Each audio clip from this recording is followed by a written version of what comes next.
Kommen wir jetzt zu Handhaltungen, welche ich nicht empfehle, also auch versuche in meinem Unterricht zu korrigieren und positiv zu beeinflussen. Ich werde Ihnen natürlich auch die Gründe, die Nachteile und Folgen benennen, welche ich darin sehe. Es kann aber dennoch sein, dass Sie die ein oder andere Spielweise auf der Bühne sehen können und trotzdem ein tolles Konzerterlebnis haben. Es gab jedoch auch bei bekannten Künstlern Sehenscheidenentzündungen oder Wirbelprobleme, deren Grund Verspannungen sind, die eine Pause des Konzertierens erzwungen haben oder zu einem frühzeitigen Ende der Karriere führten. One thing I see often is a thumb that is situated below the neck. Violinists sometimes think the instrument is easier to hold up this way. Getting into the higher positions might feel smoother to them because the route around the violin seems more direct. Here you can see the shifting to the high positions with a high thumb placement and now with the thumb below the neck. The advantage is not as great as it seems, and the drawback is that it destroys the triangle which lends full support to the hand. A second disadvantage is that, with the thumb underneath the neck, the vibrato can become easily unsettled by the thumb.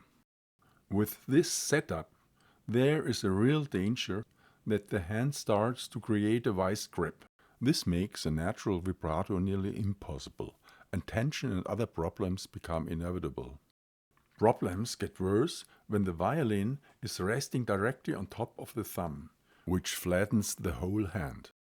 Squeezing between the thumb and the hand becomes unavoidable, and vibrato is nearly impossible. Here is a faulty setup I often see in beginners. They place the violin on top of the first joint of the first finger, afraid the violin might fall. You cannot play at all with this kind of setup. Even when this kind of setup has been remediated, there is sometimes still too much contact with the fingerboard. Too much pressure leads again to the vice grip I showed earlier. The index finger may touch the fingerboard lightly, but make sure always keep a slightly curved shape. Now let's look at the transition from the back of the hand to the wrist, and then to the forearm. I always recommend a slight rounding in the transition to the arm. The exact shape of the hand will vary a little bit according to the context of the music. However, I always avoid any kind of extreme shape, convex or concave. Some players have a different opinion and prefer more extreme shapes. Keep in mind that getting to higher positions will be more cumbersome. It's one reason I don't recommend them. I have concluded after several discussions with orthopedists and hand surgeons that this position of the hand leads to the least amount of frictions for the tendons. This minimizes the chance of developing tendinitis. Try it out for yourself. Place your right hand on the left arm and see when you feel the movement of the tendons the most, and when you feel their movement the least, or not at all. Do the same on the inside of the arm and then come to your own conclusion. Where do you feel the least movement of the tendons under the skin?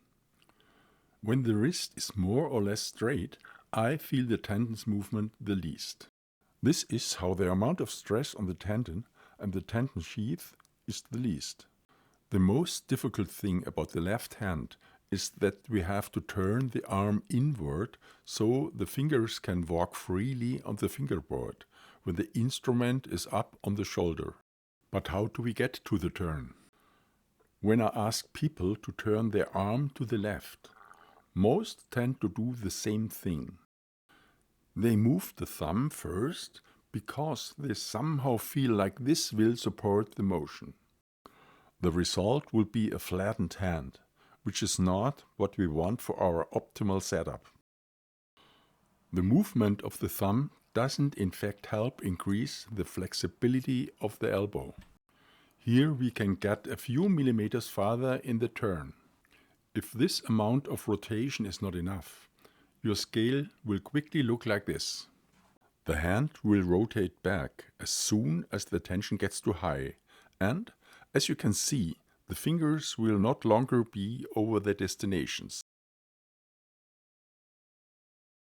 In this scale, you can see I have to constantly rotate the hand to get to the notes. The fingers are not lined up over their destinations ahead of playing, as they really should be. Look at the difference between a rotating hand and a calm hand, which is in the right position in the first place. Let's do a little exercise which will help you with the rotation of the arm. Place all fingers on the fingerboard. Then pull your hand and all its fingers toward the neck of the violin, so that the metacarpal bones are parallel to the fingerboard and rest against it. If this is impossible for you, the next exercise should help. Hold your violin at the neck in such a way that your arm and the back of your hand are in one line. Then, with the help of your right hand, carefully place the violin on your shoulder and just let it sit there for a few seconds. Repeat this as many times as it feels good to you. Instead of doing it once in an exaggerated fashion, my advice is to do it regularly. Here is another exercise. Grab your left wrist with the right hand and support it in a clockwise rotation. Look for the rotation limit with small movements. And when you have reached it, hold it there for a few seconds. Make sure not to grab the left hand above the wrist level. This is too strenuous for the wrist and can lead to injury.